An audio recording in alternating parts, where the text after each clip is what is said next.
Yo, what's going on, guys? It's Houston Sports Talk back another video today. And today, the Seattle Mariners are firing manager Scott Servais, who has been with the Mariners since 2016.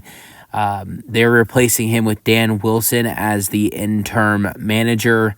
Now, Scott Servais was the second most tenured manager in baseball, the only manager in baseball that had been around longer than Scott Servais was Kevin Cash with the Tampa Bay Rays, who is the longest.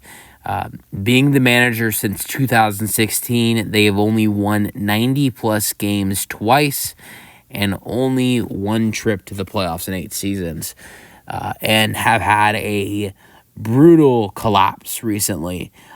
In the middle of June 18th, had a 10-game lead for the division. And now on August 23rd, about a little bit over 2 months later, they are now 5 games.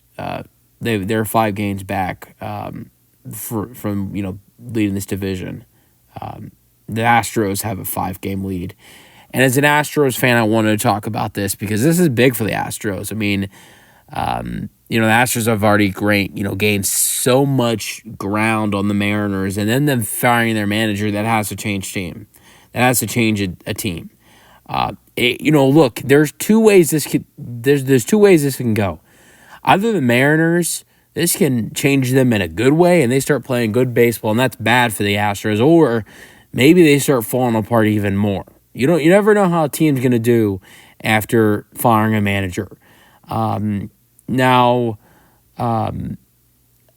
remember when the White Sox fired their manager recently, they've been playing a little bit better baseball. Now, they're still losing a lot of games. They're still losing most of their games.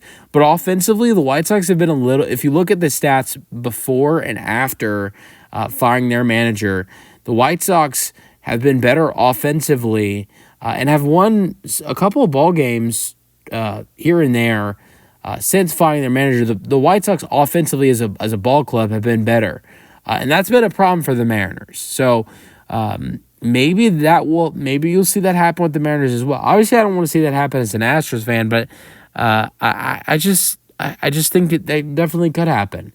But I feel like a big reason why you're seeing this firing happen is for what is happened in the last 9 games, being 1-8 in the last 9 games.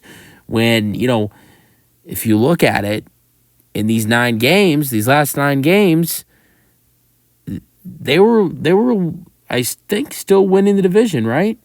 Actually, no. I think when they started this stretch of playing terrible baseball, 1-8, I think the Astros had like a 1-game lead. I think the Astros had they were either the Astros and the Mariners were either tied or the Astros had a 1-game lead. They didn't have a huge lead, though. It wasn't a big lead at all. But then they got swept by the Tigers. They lost 2 out of 3 against the Pirates, and also got swept by the Dodgers. And I want to give the Mariners a little bit of excuse because all 9 of these games that I mentioned are all road games. They had some tough an offense that struggles already. They had some tough pitching matchups. They went up facing the Pirates. They went up against Paul Skeens. Facing the Tigers, they went up against Skubal, who is a monster, and he's killed them in 2 games. With the Dodgers, I believe Jack Flaherty pitched for the Dodgers this past weekend. I know Walker Buehler pitched one of the games. I don't think he did too well. But I mean, still, that's a monster offense with Shohei Ohtani, Mookie Betts, Max Muncy's now back, Freddie Freeman, Teoscar Hernandez.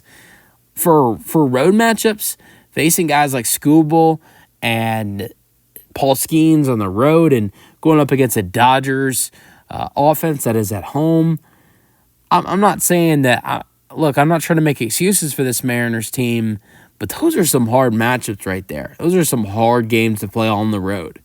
Some hard pitching matchups for an offense. And I'm not saying that they're going to turn things around if they just waited and gave this team a chance with Scott Servais, but that's a tough stretch right there. That's a tough 9-game stretch, but at the same time, it can continue to get worse for the Mariners, and I can see why they decided, okay, we need to make a change here, because it's not just the last 9 games. There have been other struggles for the Mariners this year, but look, before the last 9 games being 1-8, before the Mariners were 1-8 in the last 9 games, they had won 4 in a row.